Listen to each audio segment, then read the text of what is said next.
host, Dr. John Coben. I just want to keep you updated on Freedom Orchard. I was just talking to a promoter who's selected us over Freedom Orchard for his over Galt's Gulch and other things. Of course, Simon Black's not doing these kinds of projects anymore, at least not for now.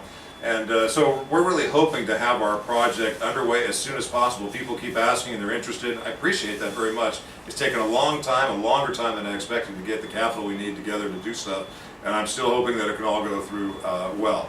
Again, I'm an academic libertarian, I'm a spokesman, I'm a radio show broadcaster. I'm not a property developer per se. That's not what I do.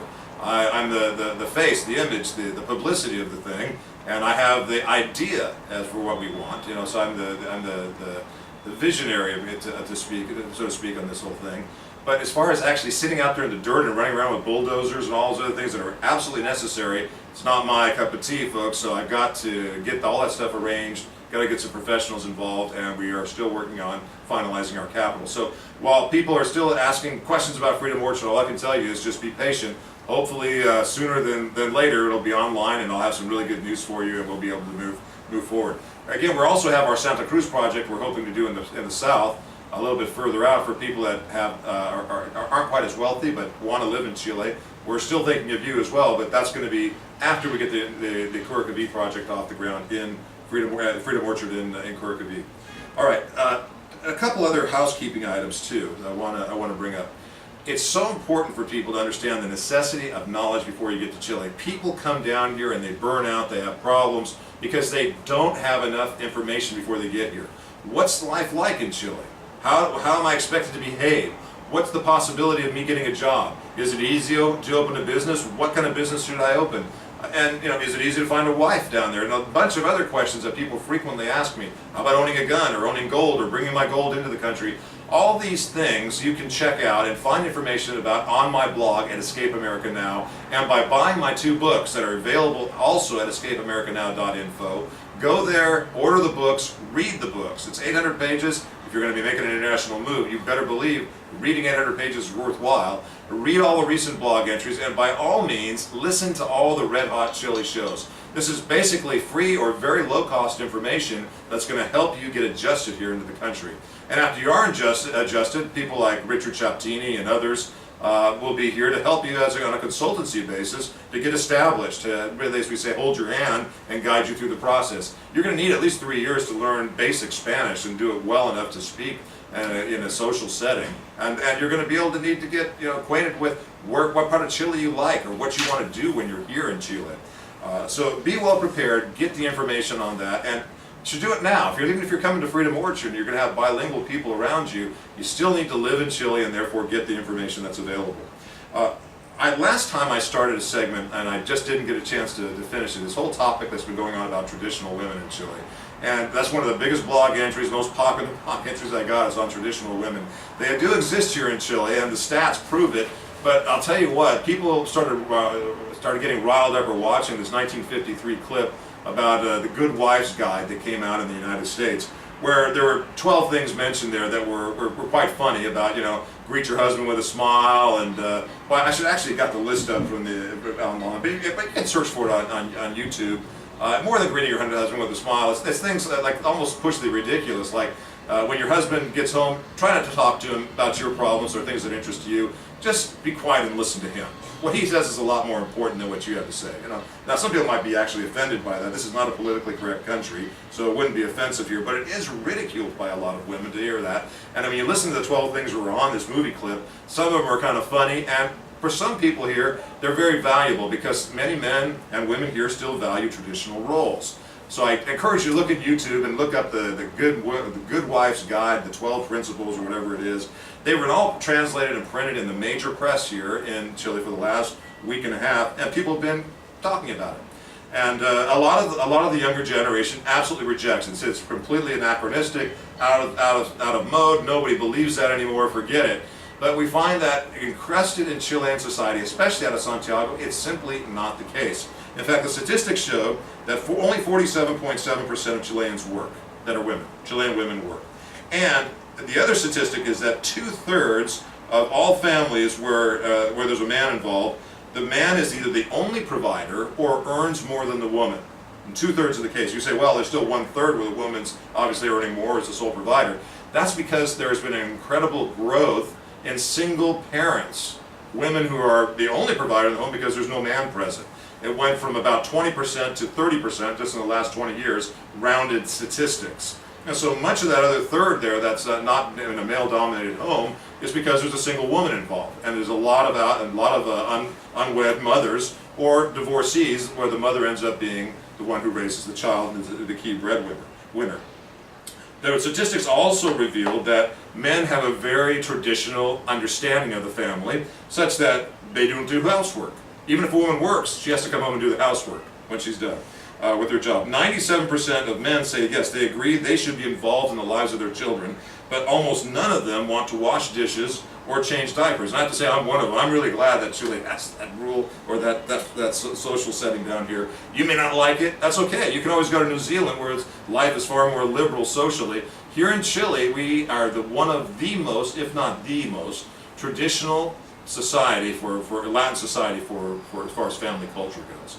Women are entrusted with transmission of the culture to the next generation. If a child doesn't know how to brush his teeth, if, like my wife often tells me, who do they blame first? If they didn't learn that basic skill when they were young, they don't blame dad, they blame mom, because she is the one who's in charge of all this. When the child doesn't do well in school, got bad grades, it's not dad who shows up normally to complain or talk to about the teacher, it's mom who goes there. And mom is the one who's in charge of the children primarily. And even my younger students, when I was a university professor full-time, the younger students would simply tell me, I want to work for a few years, I'm here to get a college degree, but my goal is by the time I'm 26, 28, maybe 30 years old, to be married and have children, and once I have children, to stay home with my children. And the men appreciate that, and the women appreciate that. Now, it's not that these young women are not promiscuous, or they're traditional maidens, or virgins, or this kind of stuff. I would not say that at all. I think it's very similar to the U.S. in a lot of ways, or Western Europe in the new generation. But even still, they have the idea in mind that their primary role in life is to raise their families and to take care of the elderly and do other things that traditionally women have always done. And so this is an interesting point for folks kind of wanting to immigrate here, because you may be coming from a particular culture or country north of the Tropic of Cancer, which is fully feminized or full of radical feminists or other ideas that are completely different than what you're going to land in here in Chile. And you may say, I don't even want anything to do with Chile because of that. Fine, don't have anything to do with Chile, but it's better to know now than later, right? And if you are coming here and you want to have a traditional family and you like and appreciate those roles, then I think you will have a great life here because you'll fit in very well. Traditional women here are not hard to find as mates, especially in the outlying areas outside of Santiago. If you're a husband if you've been divorced or you've never been married as a man and you want to come to Chile and find a wife, it's something you can do, and I think you'd be quite pleased with the traditional woman that you can find in Chile. Again, I'm not making a generalization here, folks. Not all women here are traditional women, okay? But you're going to find a far greater number of traditional women in Chile than you would in a place like Great Britain or France or the United States or Canada. So anyway, the statistics I thought were quite interesting. Have a look at the YouTube video where it talks about this. It's just hilarious when you look and think back the way the culture was in the United States just 60 years ago and how things have changed. For many of us, towards the worse, as we look at the institution of marriage being challenged, family, and being undercut and undermined in so many ways, and the results of that with the divorce, the family court, the child services division, and other problems you have in the Northern Hemisphere, still haven't got here, thankfully, and we still have a society that can be very traditional in many respects, and yet very libertarian in others, especially in the economic parts. And I'm glad to see Bachelet actually is letting up a little bit and not trying to be so severe and trying to say she's going to get her whole socialist program done in 4 years. She said now it's going to take longer than that. I was really glad to see that. She's lightening up. She's just a power broker, folks. The center-left government here is not going to make the dire, dramatic changes that could cause fear. And I notice even some of the press in the U.S. when they're not reading very carefully her program. Somebody in the Wall Street Journal thought she was trying to raise, for instance, the corporate tax rate up to 35%. She's trying to raise it to 25%. And the 10% difference is significant, and they just don't read well in Spanish or don't get the idea quite well, as far as I can tell. And they're just making, you know, for English readership, a lot of misinformation go out. If you want to know the cutting edge information about Chile, listen to Red Hot Chili. I live here, I'm bilingual, I've got surrounded by friends and acquaintances and professional colleagues that give me good information, and although I'm not saying I'm infallible, I certainly can make errors too. It's less likely that I'm going to make an error than somebody reading some news reports up in New York at a desk publishing something in the Wall Street Journal. Well, we just had another minute or two left here before the end of this segment, and I wanted to give Richard, who's back here waiting patiently, a chance just to make a couple other comments about what he's doing in Vicuña, especially with your production of jams and some of the other things you were trying to make. Can you comment about the political situation maybe too there? The people, expatriates, might be interested in. Yeah, John, thank you again. One thing that we probably missed to mention is the business opportunities in the Vicuña area, in the Valle Elqui area. The Elqui Valley is known for its mysticity, for its positive energy, and two major areas where people can invest or make money is tourism. It's a very growing tourism area, and agriculture.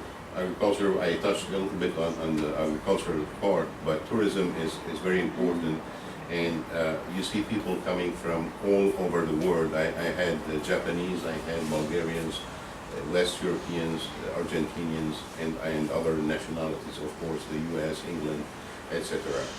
Now what I'm trying to do is to integrate what I have from my culture of origin into what the Elqui Valley presents, or the products that grow in the Elqui Valley.